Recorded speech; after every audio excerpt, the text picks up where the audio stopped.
If anyone ever suggests pretending someone doesn't exist, don't laugh. Just leave. I didn't. I stayed. I followed the bit the way I follow blocking or cues. And now every time I walk past the Black Box Theater, I swear I can still hear him breathing behind the door. My name's Kayla, Junior, stage manager, which means I'm the person in the room who cares too much while everyone else is falling apart in beautiful, dramatic ways. Drama club runs my life. We rehearse in a shoebox, black box theater the school carved out of an old storage closet. You can still smell paint on the walls. They never fully sanded. The lights hum, the vents rattle. Someone always leaves a sweating iced coffee on the stage. It's cramped, it's ugly, but it's ours. It used to be his too. Jonah, same grade as me, a background character in every room, even when he was on stage. Extra pencils, neat scripts, early arrival, late departure. He cared more about his tiny roles than some leads cared about their solos. He quit halfway through last spring's show. Everyone pretended not to know why, but we did. During auditions for the fall musical, Jonah froze mid-song, just locked up, and Mr. Klein, our director, turned it into a lesson. You're in your head again, Jonah. If the audience can't see you, what's the point of you being on stage, he said. People laughed, polite, uncomfortable laughs. But Jonah's whole body flinched. He didn't come back the next day, or the day after. Then he dropped the class. After that, he walked the halls like he was trying not to cast a shadow, hood up, eyes down. If you said hi, he'd look over his shoulder first, like checking if you meant someone else.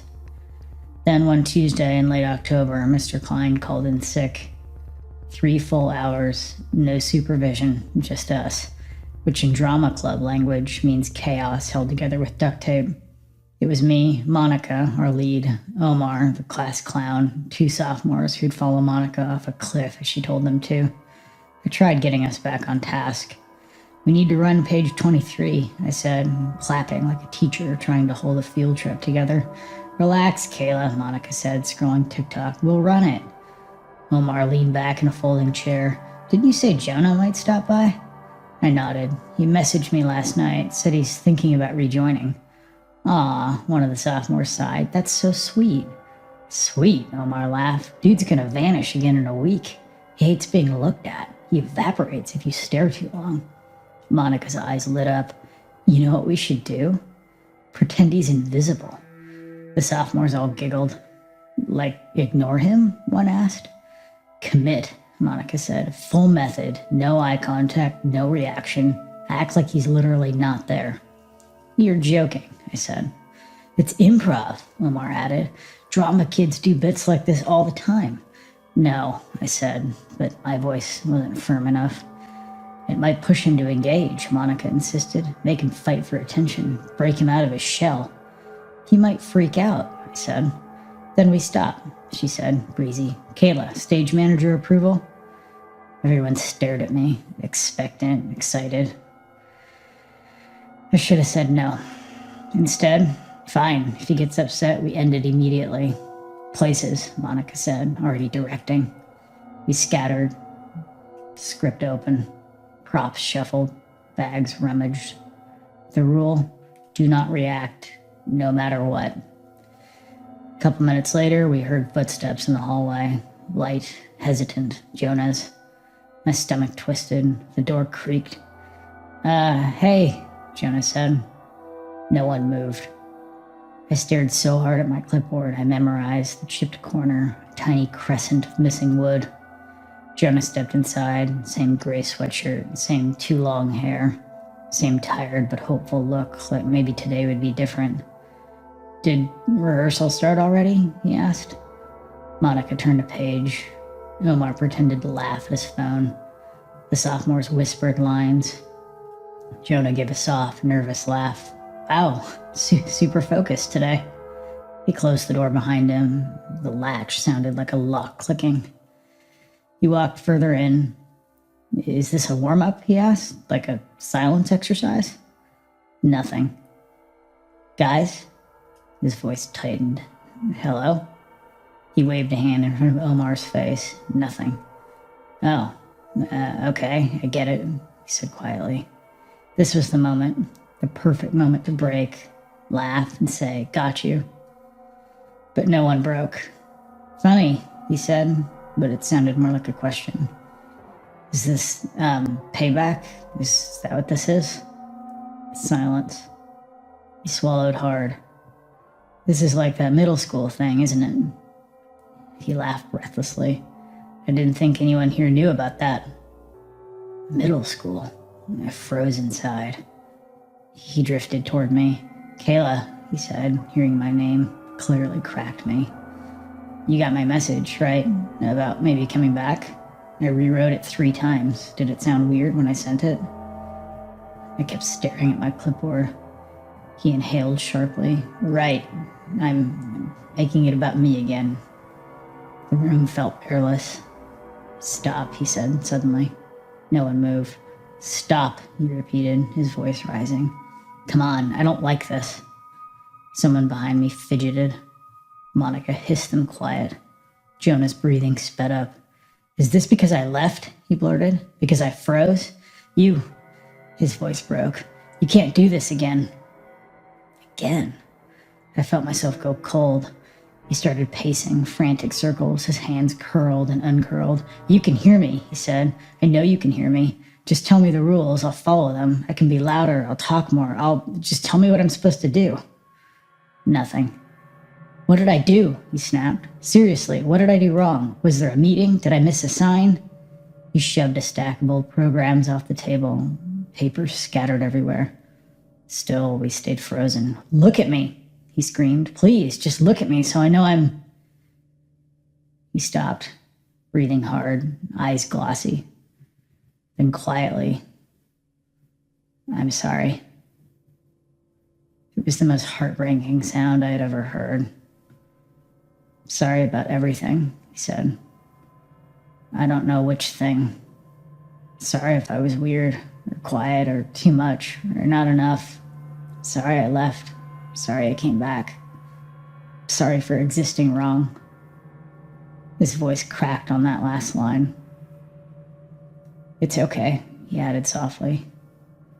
Easier if I'm not in the way. He stepped next to me, our sleeves brushed. He pulled something from his pocket, a folded paper, edges worn soft from handling. He wrote something on it. His hand shook so hard the pencil tip snapped. He didn't pick up the broken piece. He just dropped the paper at my feet. I thought you guys were different, he whispered. That's on me. And then he left. The door clicked behind him. True silence dropped over us. Not performative. Dread. Omar exhaled a laugh. Man, kid can act. The sophomore laughed weakly. We'll tell him later, right? Monica stretched like she'd finished a scene. It's just theater, he'll realize. My hands trembled as I picked up the paper he had dropped. It wasn't a note. It was a chart. Neat, perfect lines. The title at the top said, Invisible.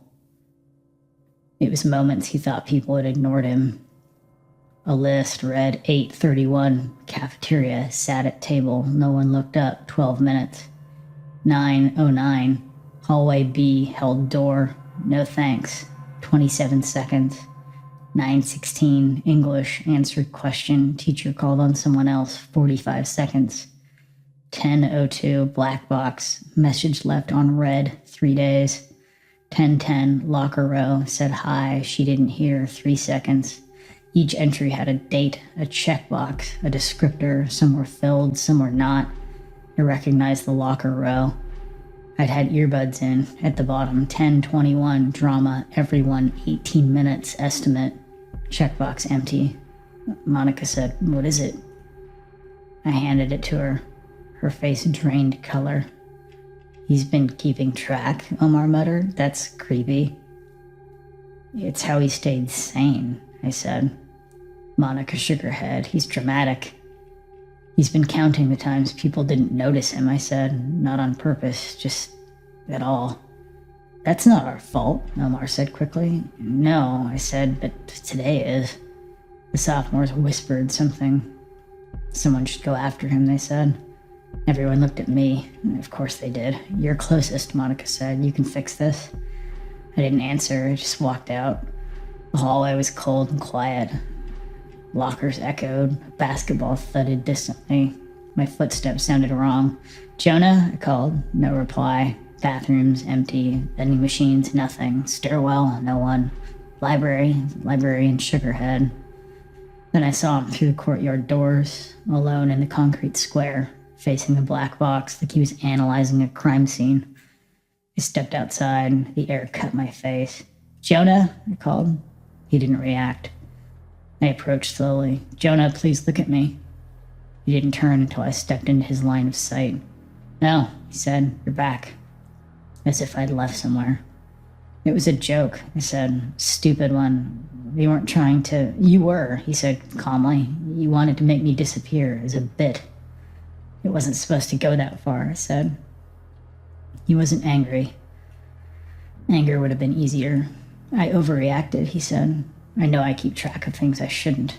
Jonah, that list, if you write it down, he said, it feels less like you imagined it. He looked at the black box window, our blurry reflections overlapping. Why didn't you tell us? I asked. You would have what? He said softly. Listened, noticed, put me on your schedule. I said nothing.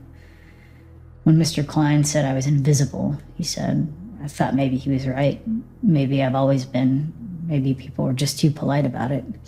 That's not, I started. He cut me off. But you guys proved it. You proved I didn't imagine it. Something twisted inside me. I thought this room was different, he said. We're supposed to look at each other. That's the whole point. But I guess that made it worse. So what now? I whispered. He looked at the building, at the dark window, then at me. Now I stop auditioning, he said. For what? For being real to people, he said. For being someone you can see. And he turned away. Are you coming back tomorrow? I called. To rehearsal? To school? He lifted one hand in a half wave. Goodbye disguised as something less final. I won't block your scenes, he said. Don't bother marking this one. He walked across the parking lot until he disappeared behind the trees. That night I texted him, hey, can we talk? Delivered. No response. I sent another, I'm sorry, it shouldn't have gone that far. Delivered. Nothing. His chat icon stayed gray, no typing. The next morning, he was gone from our group chat entirely. Not left, gone, like he'd never been added. He wasn't at school the next day or the next week. The principal sent an email about students facing personal challenges. Lockers got cleaned. His was empty during third period. The door left open, hollow. Drama club moved on. We always do. Monica talked louder. Omar joked more. The sophomores laughed like they needed the noise. I kept Jonah's paper in my clipboard. Sometimes, when rehearsals get quiet, I unfold it and look at the last line.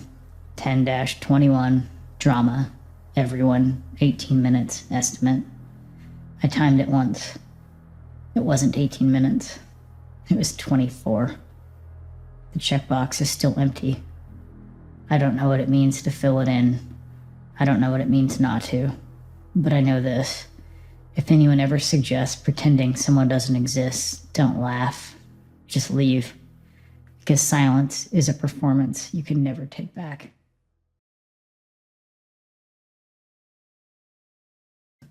I never told anyone what happened in the reflection room, because technically nothing happened. That's the part that still bothers me. When I walked past it that morning, she was already inside. The room sits in the center of the school, all glass. You can see it from the main hallway, from the cafeteria doors, from the stairwell landing. They designed it that way on purpose. Transparent accountability, the principal called it at the assembly. Progressive discipline. Restorative practice. A place to think. It was effectively the middle school version of a fish tank. You break a minor rule, you don't get suspended. You don't get sent home. You get sent to reflect. You sit at a desk under bright lights with a clipboard. You write what you did, why it was harmful, what you will do differently. Then you earn your way back into class. But the rule is no one talks to you while you're inside. Not teachers, not friends, not even a glance, if they can help it. You're present, but socially paused. That's what the handbook says, at least. Social pause. Her name was Leela Moreno, 7th grade. She was new that semester. I was her science teacher. She was in there for defiance, which meant she corrected Mr. Harlan during history and wouldn't apologize when he told her to stop interrupting. I read the referral. She had said, "That's not what happened in 1968. He wrote that she was argumentative. When I passed the glass, she was sitting very straight, hands folded, backpack at her feet. She looked at me. I did what we're trained to do, and I kept walking. That's the first thing I would change. By third period, she was still there.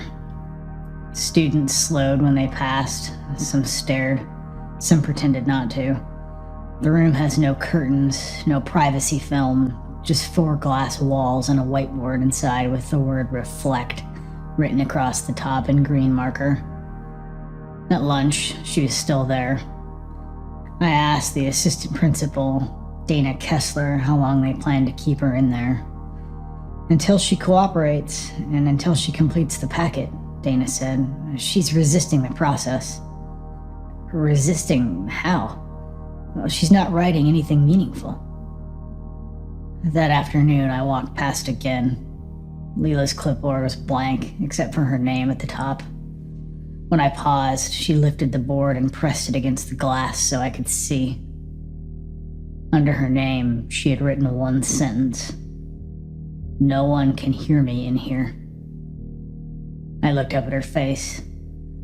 She wasn't crying. She wasn't angry. She looked confused. I should have stepped inside. Teachers can enter if it's instructional. That's in the policy too. Instead, I told myself this was part of it. Discomfort is growth. I kept walking. The next morning, she was back. The same desk, same posture. The reflection room is supposed to be short-term, a period, 2 at most. Overnight, or rather into the next day, is rare. I asked Dana again. "She chose to return," Dana said. "She hasn't completed the reflection. We can't release her without accountability." "Right, but she went home." "Yes, but she came back unchanged." Unchanged. That word stuck with me. During 4th period, a group of 8th graders started tapping on the glass as they passed. Not hard, just enough to get her attention. She didn't react. At least I thought she didn't. When I walked by her after dismissal, she was sitting there again. The building was quiet. Custodians moving carts, overhead lights humming. Her clipboard was gone. In its place, she had flipped the desk slightly toward the glass. She pointed down. I stepped closer. On the underside of the desk, carved into the laminate in thin, cramped letters, were words. "It takes longer than you think." Below it, another line. "Don't let it go past 2 days." The carving was old, layered, multiple handwritings overlapping. I felt something tighten in my chest. "How long had you been in here?" I asked. She blinked at me and then mouthed something. I couldn't hear her through the glass, so I stepped inside. The room smells faintly of dry erase markers and cleaner. The door clicks shut automatically. It's not locked, but it feels like it. "How long?" I asked again, and she frowned. "Since yesterday," she said. Her voice sounded thin, like it had traveled a long way. "It feels longer," she added. I looked at the carvings again. There were more under the desk, closer to the back edge. "They forget you. You forget you. After 3 days, they stop seeing you." I felt a flicker of irritation at whoever had done this. The kids can be dramatic. They scratch things into bathroom stalls. They invent legends. Who did this? I asked. She shook her head. It was here. Did someone tell you something? No, she said. Her eyes kept drifting to the hallway outside, students moving past, teachers, life continuing. Do they look different to you? She asked. Who? I said. Everyone. I almost laughed. They're just walking to class. She swallowed. I mean, do they look like they're looking at me?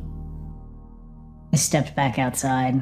From the hallway, through the glass, she was there, solid, visible.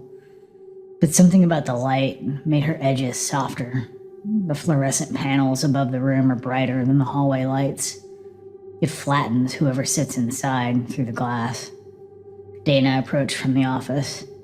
You're not supposed to enter unless you're facilitating, she said quietly to me. I was checking on her. She needs to complete the packet, Dana said. She says it feels longer than a day. Dana gave me a measured look. It's uncomfortable, that's the point. By the end of the week, 2 other students had spent time in the reflection room, one for vaping in the bathroom, one for shoving somebody in the hallway. Both were in there and out of there within a day. Leela was still there. The explanation shifted. She's escalating, Dana said. Now she's refusing eye contact. She won't engage when spoken to. Well, I've spoken to her, I said. Dana paused. When? Yesterday, in the room? Dana's expression changed slightly. You're not supposed to disrupt the process, she said. That's not what I meant. I meant she answered me. Dana folded her arms. She hasn't responded to staff since Thursday. That wasn't true. It couldn't be. I walked straight to the glass. Leela was sitting differently now, shoulders curved, hands under the desk. I tapped lightly. She didn't look up. Leela, I said through the door as I opened it. She didn't react. Leela. Nothing. I stepped fully inside. She was there. I could see her breathing.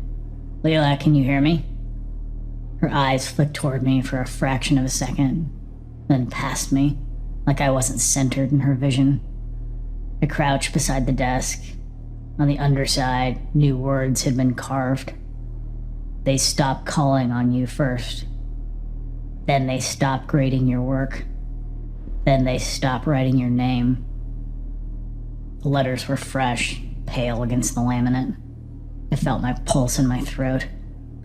I went to the attendance system. Leela Moreno was marked present Monday, absent Tuesday, and withdrawn on Wednesday. Withdrawn. I clicked her profile. It said status transferred. There was no status transfer request, no parent email.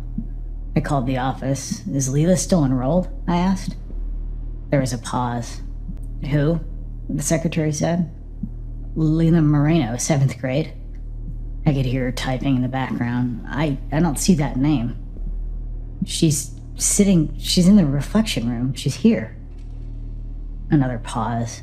We don't have anyone assigned right now, she said. I turned slowly toward the glass. The desk was there, the chair was there, the clipboard was on the surface. Empty. I walked to the door and opened it. The room was empty, completely. I checked the hallway, the bathrooms, the nurse's office, nothing. Dana met me at the stairs. You look pale, she said. Where is she? Who? Leela. Dana's forehead creased slightly. I don't recognize that name. You signed her referral. I haven't written a referral this week, Dana said. I walked back to the desk, lightheaded, ran my fingers under the carved words. They were still there, layered, deep. At the very edge, there was one more line. It said, if you can still read this, you're early. I went home that night and couldn't sleep. The next morning, 2 boys were sitting in the cafeteria alone. They had the look of kids who don't quite fit. Quiet, shoulders tight. I recognized them. Evan Price, suspended last fall for fighting. Marcus Lynn, repeated detentions for skipping class. Both had spent time in the reflection room. I watched as students moved around them. No one bumped into them. No one spoke. It wasn't active cruelty. It was absence. I walked over. "Evan?" I said. He didn't look up. "Marcus?" Nothing. I sat down across from them. Their trays of food were untouched. "Can you hear me?" Evan's eyes flicked toward me, brief and uncertain, then away. A group of girls walked by. One of them sat in the chair that was half under Marcus's arm.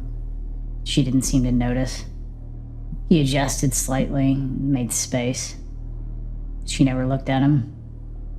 That's when I understood. The policy didn't erase students.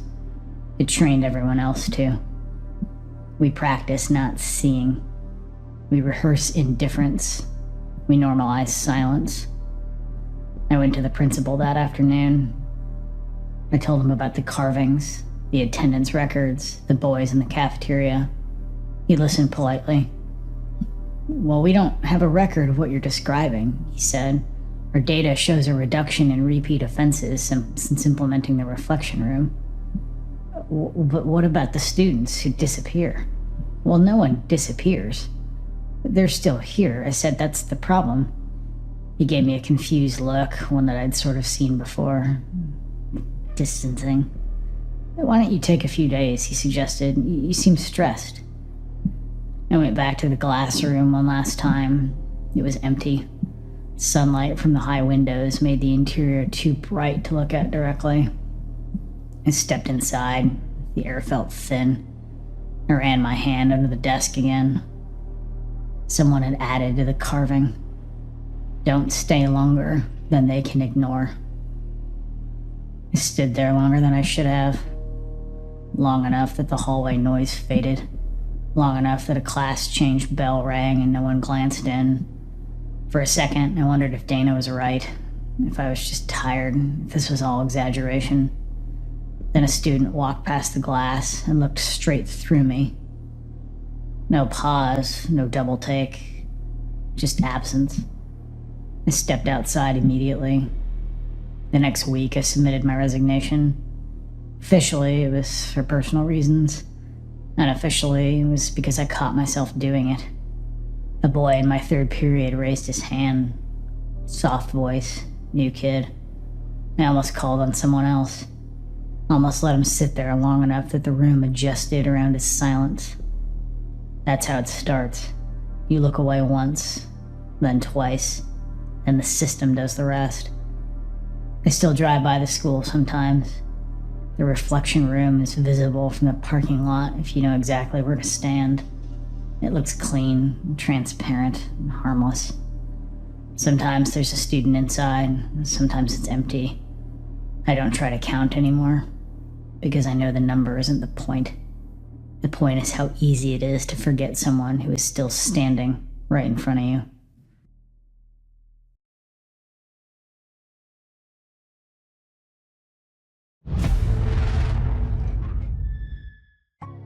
I was waiting for my ride in the neighbor's kitchen because it was warmer than the porch, and they said it was fine. The porch light had started flickering again, and no one wanted to deal with it. Inside smelled like dish soap and something sweet that I couldn't place. Maybe a candle that had burned down too far. Their son was already at the table when I came in. 6, maybe, almost 7. Shoes still on, backpack open on the floor like it had been dropped there rather than set down, paper spilling out. He was supposed to finish his homework before dinner. That was the rule. Everyone seemed comfortable with it. His mother asked if I could help him while I waited. She said it in the way that people say, "Hold this for a second," already moving away. I said sure. It didn't feel like agreeing to anything serious. He had a worksheet and a dull pencil. The eraser was chewed down to a soft angle. He wrote slowly, pressing hard enough that the letters dented the paper underneath. When he made a mistake, he erased until the paper thinned. We worked through the first few sentences. Nothing strange, simple words. Dog, house, run. He knew them all. He didn't ask for help unless he had to. Then he stopped. He tapped the pencil twice against the page. He didn't look at me right away. When he did, his face was blank in a way that didn't feel shy. Just waiting. How do you spell? He started and then stopped. He cleared his throat like he'd heard someone else do it. Can you help me spell it? What word? I asked. He said it quietly, cleanly, not rushed, not whispered. A word that sounded clinical, like it belonged in a pamphlet. Not a word I remembered learning from another kid. I felt a pause open up, not a dramatic one, just a gap where something should have been. A reaction, maybe. I spelled it for him, out loud, letter by letter. I didn't change my tone. He nodded along, writing each letter carefully, mouthing them as he went. Where did you hear that word? I asked. I tried to make it sound casual, like asking where he'd learned a big dinosaur name. He shrugged. His shoulders barely moved. That's the word they use when it's not an accident. Okay, I said. I didn't know what else to say that wouldn't sound like something. He finished the sentence, circled the noun. He pushed the paper toward me so I could check it. Everything was right. Before moving on, I flipped the page back like I was double-checking, even though there was nothing to correct. The word sat there in pencil, ordinary now that it was written. It didn't look heavier than the others. It didn't take up more space. Is this one okay? He asked. Yeah, I said. You did it right. He nodded, satisfied, and rested his chin on his hands. Up close, I could see a faint purple mark on his wrist, just above where his sleeve ended. Not a bruise exactly, more like something that had already started fading. I noticed it and then immediately noticed myself noticing it, which felt different, like crossing some line I wasn't supposed to. Kids get marks. I know that. He didn't hide it. He didn't even seem aware of it. I told myself it wasn't connected to anything. The easiest explanation lined itself up without effort.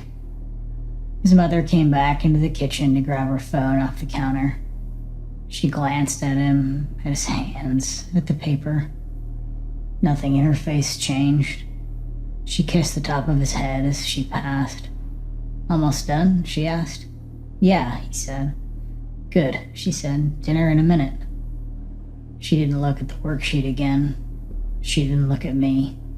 The moment passed because everyone treated it like it had already passed. I turned the page and pointed toward the next sentence. His mother came through the kitchen carrying a basket of laundry, towels and socks folded over the edge.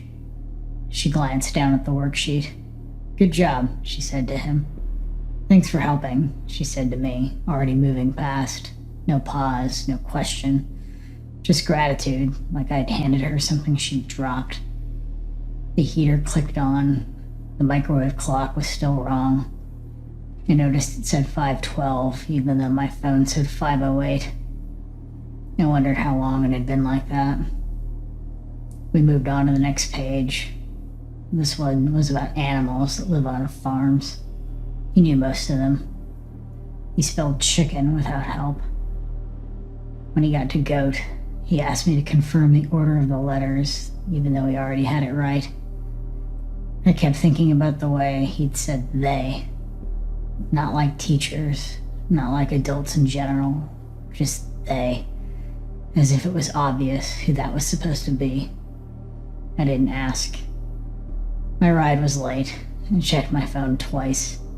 Told myself I didn't want to make a big deal out of a word. Kids learn things earlier now. Everyone says that. There are videos, posters, assemblies. It felt important to be reasonable. On the drive home, my ride complained about traffic. I nodded at the right places. I almost mentioned the word, not in a serious way, just as an anecdote. One of those strange kid things people laugh about. I didn't. I tried rehearsing how it would sound out loud. It kept coming out wrong, either too dramatic or too casual, like I was asking to be misunderstood. At home, I caught myself looking it up, not the word, but the worksheet. I found a similar one online, same grade level, same instructions. None of the example sentences used words like that. They used the word arm and leg and head. That didn't mean anything, I told myself. Teachers customize things, parents add examples. It wasn't my place to audit a homework assignment. I closed the tab anyway. It felt like going a step too far, like documenting something that no one had asked me to document. Later, when I brushed my teeth, I practiced asking the question I hadn't asked earlier. Who is they? I tried it with different tones, curious, light, neutral. None of them sounded harmless once I imagined someone answering. I rinsed my mouth out and stopped practicing. The next morning, the feeling had dulled enough to pass for normal. That seemed like proof of something, though I wasn't sure what. I carried it with me for the rest of the day. Unremarkable, like a word you don't use, but don't forget either. When my phone buzzed, I stood up too fast and knocked my knee into the table. The pain surprised me, felt sharp, and it faded. I rubbed it without thinking. You okay? His mother asked from the sink. Yeah, I said, just clumsy.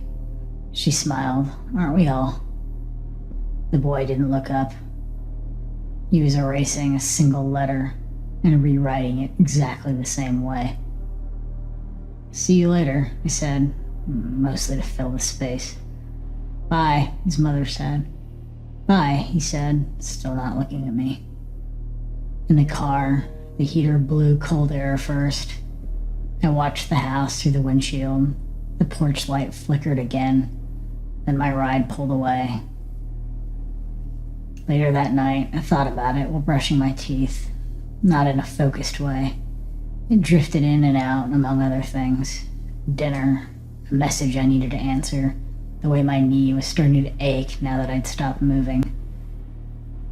It occurred to me again that I had never asked who they were. The realization didn't feel sharp, more like noticing you forgot something at the store after you're already home. Too late to matter, probably. The next time I saw his mother was a few days later. She asked if my knee was okay. I said it was fine. She laughed and said kids pick up all kinds of words now.